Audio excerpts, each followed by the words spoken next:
সোনার ডিম পাড়া হাঁস? আচ্ছা বাবা, সত্যি কি ওই হাঁস সোনার ডিম দেয়? কি আছে হাঁসে?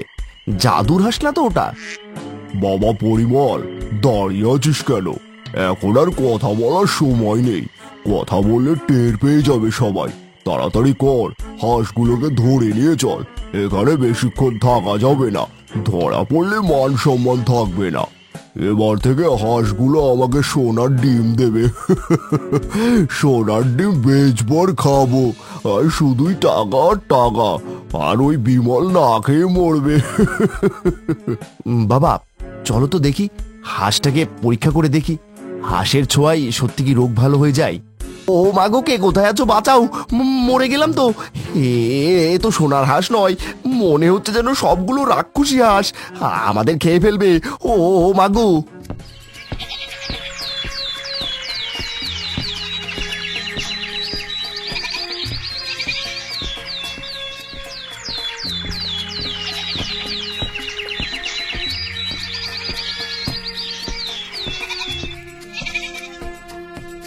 মহেশপুর গ্রামে বিমল নামে এক দরিদ্র কৃষক বাস করত। বিমলের 3 ছেলে ছিল, তবে 3 ছেলের মধ্যে বড় ছেলে রতন, সে জন্ম থেকে অন্ধ। মেজ ছেলে মানিক ছোট থেকে পোলিও অভাবে হাঁটাচলা করতে অক্ষম। একমাত্র ছোট ছেলে রাতুল, সে সুস্থ। বিমল তার বাড়ির পাশে পুকুরে মাছ চাষ করত।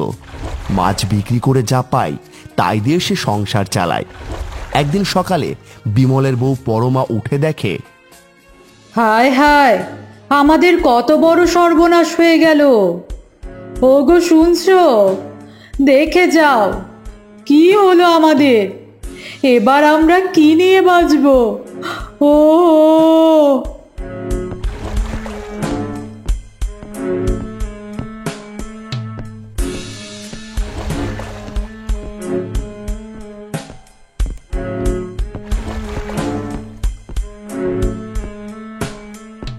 এ মা, এ তো দেখছি সব মাছ মরে গেছে। কালকে তো পুকুরে সব মাছগুলো ভালোই ছিল। কিছু সময় পর বিমল জানতে পেল এক এক করে গ্রামের সবার পুকুরের মাছ মরে ভেসে উঠেছে। মনে হয় মাছে মোড়ক লেগেছে। মোড়ক লেগে সব মাছ মরে গেছে। এবার আমরা কি করবো গিন্নি?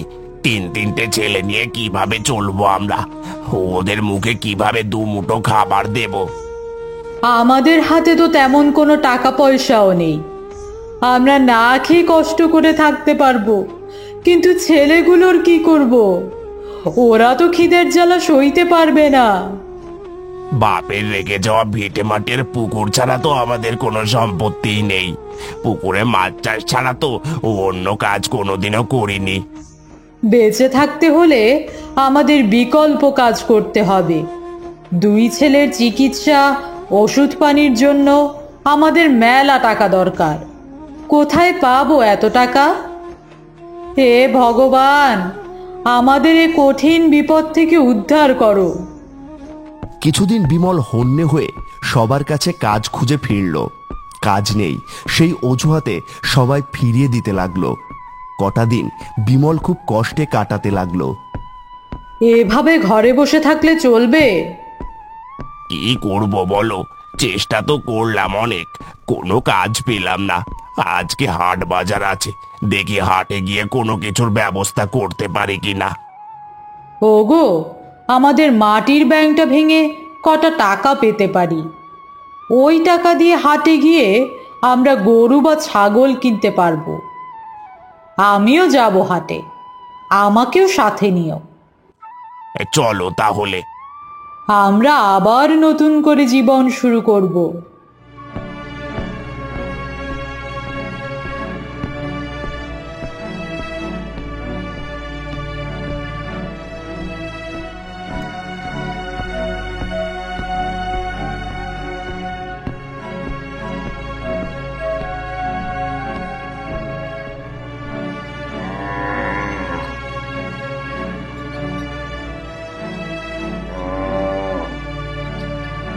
দাদা, গরুটার দাম কত হবে?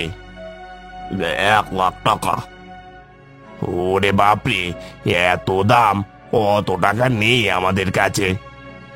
যান যান, অন্যদিকে যান, টাকালেই আবার গরুর দাম জিজ্ঞেস করতে আসে, যত সব। বিমল আর পরমা সারা হাট ঘুরে দেখতে লাগলো তাদের সাধ্যের মধ্যে কোনো কিছু খুঁজে পায় কিনা, কিন্তু না, যা দাম সব কিছুর তাতে তাদের সাধ্যের মধ্যে কোনো কিছু পেল না। হাট থেকে মন খারাপ করে বের হয়ে আসলো। হাট থেকে বেরিয়ে তারা বাড়ির পথে রওনা দিল। কিছু দূর এসে দেখে একজন বুড়ি একজোড়া হাঁস নিয়ে পথের পাশে বসে আছে। কি গো বুড়িমা, তুমি এই পথে একা একা বসে কি করছো? কি করুম বাপু, সকাল থেকে হাঁস দুটো বেচবার লাগি পয়সা আসি, কিন্তু কোনো খরিদ্দার পালুম না। সবাই দাম জিজ্ঞাসা কইরা চইলা যায়।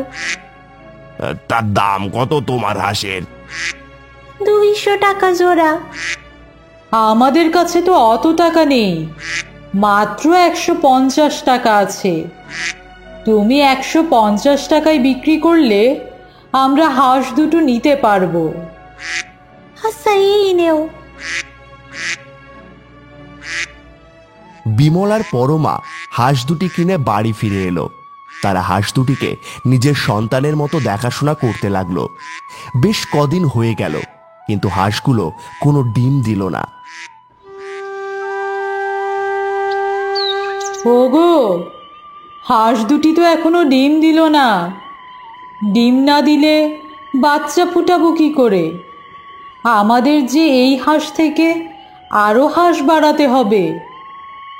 আর কটা দিন দেখো, ডিম না দিলে আমরা হাটে নিয়ে গিয়ে কেনা দামে হাঁস দুটোকে বিক্রি করে দেব, তাহলে আসল টাকা তো পাওয়া যাবে। কত আশা নিয়ে হাঁস দুটি কিনেছিলাম, হাঁস ডিম দেবে, আস্তে আস্তে আমাদের পুকুর ভর্তি হাঁস হবে, পুকুরের উপর হাঁসের একটা খামার করব, কিন্তু কিছুই যে হচ্ছে না। হে ভগবান, আর কতদিন এভাবে কষ্টে দিন কাটাবো? ছেলেগুলোর মুখের দিকে তাকাতে পারছি না। তুমি আমাদের ওপর সদয় হও, আর পরীক্ষা নিও না, আমাদের আর কষ্ট দিও না ঠাকুর। বাবা রতন, মানিক, আর কটা দিন তোরা ধৈর্য ধর, নিশ্চয়ই ভগবান আমাদের দিকে মুখ তুলে তাকাবে। অনেক রাত হয়েছে, ঘরে মুড়ি ছাড়া কিছু নেই খাওয়ার। মুড়ি আর পানি খেয়ে তোরা ঘুমিয়ে পড়। বিমল, ও বিমল, ঘুম থেকে ওঠ, পুকুর পাড়ে গিয়ে দেখ তোর পুকুর ভর্তি হাঁস। হাঁসগুলো যেন তেন হাঁস নয়, ওদেরকে অবহেলা করিস না বাবা, সন্তানের মতো দেখে রাখিস।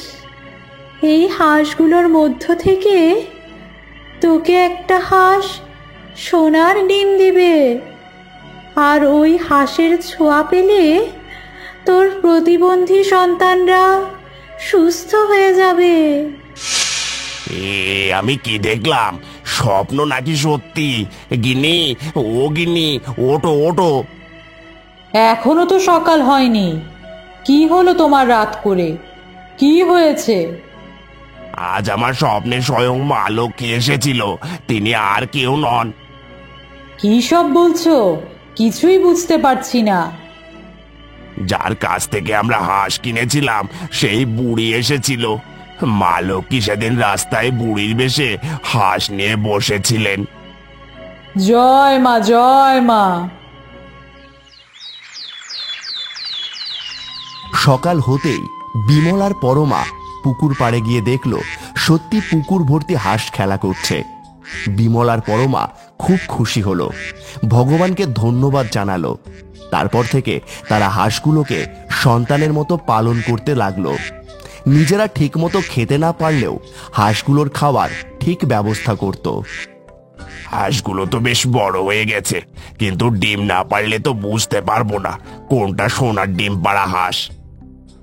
ওগো, এখানে থেকে কজোড়া হাঁস তুমি হাটে গিয়ে বিক্রি করে আসো। না না, এখনই হাঁস বিক্রি করা যাবে না, কারণ আমরা এখনো সোনার ডিম পাড়া হাঁস পাইনি। সোনার ডিম পাড়া হাঁস না পেলে যে আমাদের রতন ও মানিককে সুস্থ করে তুলতে পারবো না। রাতুলকে নিয়ে তো কোনো চিন্তা নেই, ছেলে দুটোকে সুস্থ করে তুলতে পারলে মরে গিয়েও আমার আত্মা শান্তি পাবে। হ্যাঁ, তা তো ঠিক। আরো কটা দিন অপেক্ষা করব। কিছুদিন বাদেই একটি হাঁস রাতে বিমলের ঘরে এসে ডিম পেড়ে গেল ডজন খানেক সোনার ডিম। সোনার ডিমের আলোর ঝলকানিতে পরমার বিমলের ঘুম ভেঙে গেল। ওগো, এ কি দেখছি? এ তো সোনার ডিম। অবশেষে আমরা সোনার ডিম পাড়া হাঁসটি পেয়ে গেলাম। দেখো দেখো, হাঁসটি রতন আর মানিকের শরীর উপর বসে আছে। এবার আমাদের সব কষ্ট দূর হয়ে যাবে। এ কথা বলতে বলতেই রতন আর মানিক ঘুম থেকে উঠে পড়ে। মা মা, কি আশ্চর্য ঘটনা! আমি চোখে সব দেখতে পাচ্ছি, তোমাদের স্পষ্ট দেখতে পাচ্ছি। মা মা, সত্যি তো? মা দেখো, আমিও উঠে দাঁড়াতে পারছি। অবশেষে এতদিন অপেক্ষার পর ভগবান মুখ তুলে তাকিয়েছেন। বউ, ডিমগুলোকে লুকিয়ে রাখো, কাল সকাল হলে শ্যাকরার কাছে নিয়ে যাব। ঠিক আছে। পরমা ডিমগুলোকে লুকিয়ে রাখলো এবং রতন মানিককে সোনার হাঁস ও ডিমের কথা বাড়িতে কেউ এলে তাদের বলতে মানা করল। বিমল সকালে উঠে একটা ডিম নিয়ে শ্যাকরার কাছে গেল।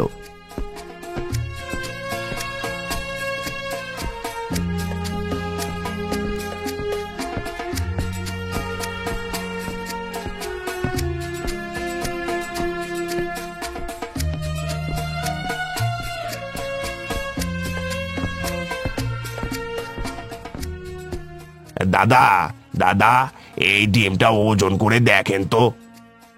এ তো সোনার ডিম, মেপে দেখি, এক ভরি আছে এখানে।